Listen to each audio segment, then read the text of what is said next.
আজি ইংৰাজী 17 মে 2019 তাৰিখে বৰুৱাহোলা গাঁৱৰ নিবাসী ভৱেন দাসৰ বাসগৃহত এখনি সভা অনুষ্ঠিত হয়। সভাৰ সিদ্ধান্তক্ৰমে বৰুৱাহোলা গাঁৱক এখনি আদৰ্শ গাঁও হিচাপে গঢ় দিবলৈ বৰুৱাহোলা জৈৱিক প্ৰকল্প সমিতি নামেৰে এখনি সমিতি গঠন কৰে। ৰন্তু চেতিয়াক সভাপতি, অৰূপ চেতিয়াক সম্পাদক আৰু হেমন্ত গোহাঁইক উপদেষ্টা হিচাপে লৈ এখনি সমিতি গঠন কৰা হয়।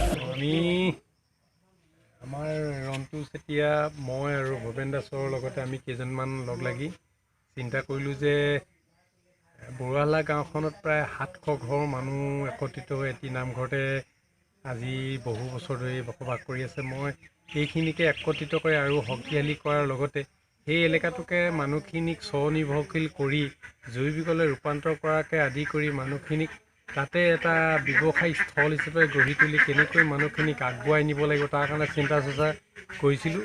আৰু সেই মৰ্মে ইতিমধ্যে আমি আমাৰ জলপুনীয়া থকা সুৰেশ চেতিয়াদেৱৰ বাসগৃহত আমি পদাৰ্পণ কৰিলোঁ। তেখেতৰ যিখন ফাৰ্ম আছে MS বসন্তী অৰ্গেনিক ফাৰ্ম, আৰু সেই অৰ্গেনিক ফাৰ্মৰ সহযোগতে আমি তাত প্ৰায় বৰুৱাহোলা গাঁৱৰ 11 জন আৰু মোৰ সহযোগত মই হেমন্ত গোহাঁই আৰু মোৰ লগত আছে নিবাৰঞ্জন দাস, তেওঁ মৰিচা গাঁৱৰ কাষতে থাকে। আমি দুজনে লগ লাগি এই বিষয়টোৰ ওপৰত গুৰুত্ব আৰোপ কৰিলোঁ। আৰু সেই মৰ্মে আজি আহি বৰুৱাহোলা গাঁও ভৱেন দাসৰ ঘৰত আমি আজি সেই সম্পৰ্কত আজি পুনৰ আলোচনা কৰিছোঁ আৰু গাঁৱৰ মানুহখিনিয়ে যথেষ্ট ভাল পাইছে। আৰু আমি আশা কৰিছোঁ যে এই গাঁওখন জৈৱিকলৈ ৰূপান্তৰ ঘটোৱাৰ লগতে ইয়াৰ সকলো কৃষি সামগ্ৰী জৈৱিকলৈ ৰূপান্তৰ কৰি ব্যৱসায়িকভাৱে যাতে লাভৱান হ'ব পাৰোঁ, ব্যৱসায়িকভাৱে যাতে আমি মানুহখিনিক এটা উপযুক্ত ন্যায়িক দাম দিব পাৰোঁ, তাৰ কাৰণে আমি চেষ্টা কৰিম। ইয়াৰ লগতে আমি মানুহখিনিক একত্ৰিত হৈ ইয়াত ইক' টুৰিজিম ব্যৱস্থাটো গঢ়ি তুলিব পৰা যায় তাৰো চিন্তা চৰ্চা কৰা হ'ব। তাৰোপৰি মানুহখিনিক সম্পূৰ্ণৰূপে সুস্বাস্থ্য প্ৰদান কৰি আমি যাতে ইয়াৰে সামগ্ৰী ইয়াতে আমি যাতে বিক্ৰী কৰি ইয়াতে যাতে অৰ্থটো থাকে তাৰ কাৰণে আমি ব্যৱস্থা কৰিম বুলি ভবা হৈছে। গতিকে এইখিনি লৈ ইতিমধ্যে আমি ভৱেন দাসৰ লগত আলোচনা কৰিছিলোঁ। আমাৰ লগত আনন্দ চেতিয়াকে আদি কৰি লক্ষীন্দৰ দাস আছিলে। গতিকে এইখিনিকে আমি সদ্যহতে আলোচনা কৰিলোঁ আৰু আমি কমিটি এখন বনালোঁ। সেই সমিতিখন বৰুৱাহোলা জৈৱিক কৃষি প্ৰকল্প নামেৰে নাম দিছোঁ। আৰু সেই জৈৱিক কৃষি প্ৰকল্পত আমাৰ সভাপতি আছে আমাৰ ৰন্তু চেতিয়া, সম্পাদক আছে কি নাম আছিলে অৰূপ চেতিয়া। এই দুজনে আমাৰ মুখ্য ভূমিকা গ্ৰহণ কৰিব। তাৰ উপৰি আমি উপদেষ্টা হিচাপে আনন্দ চেতিয়া, মই হেমন্ত গোহাঁই, নিবাৰঞ্জন দাস, তাৰ লগতে ভৱেন দাস থাকিব। আৰু তাৰ লগতে মহিলা কেইগৰাকীও আমাৰ লগত আছে। গতিকে মহিলা কেইগৰাকী লৈছোঁ যাতে আমি ইয়াৰ উৎপাদিত সামগ্ৰী আমি ইয়াতে বিক্ৰী ব্যৱস্থাটো কৰিম বুলি ভবা হৈছে। আমি চেষ্টা কৰিম আমাৰ মানুহখিনিক আগবঢ়াই নিবৰ কাৰণে। গতিকে আমি আশা কৰোঁ আমাৰ গাঁৱৰ এই বৰুৱাহোলা গাঁৱৰ এই প্ৰজেক্টটো যাতে আমি ভৱিষ্যতে সফল ৰূপায়ণ কৰিব তাৰ কাৰণে সকলোৰে ওচৰত আমি আশাৰে বাট চাইছোঁ।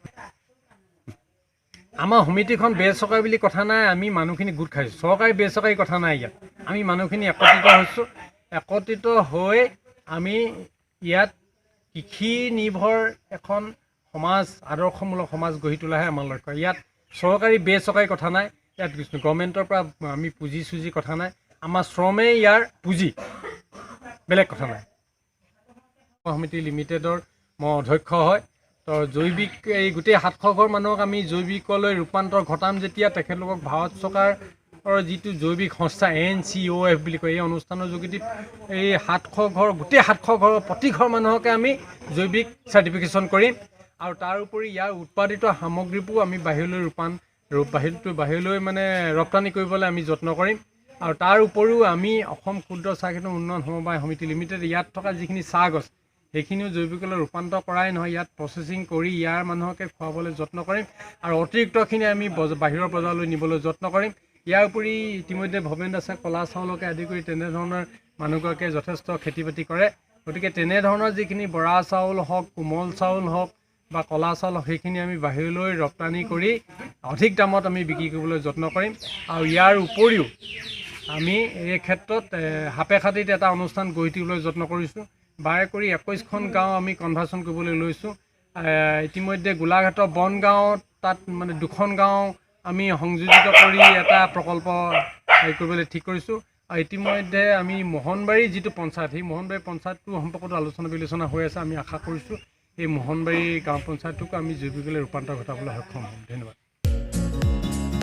সভাস্থলীৰ পৰা বিপুল দত্ত আৰু দিব্যপ্ৰতিম চেতিয়াৰ ৰিপৰ্ট, বৰুৱাহোলা খবৰ।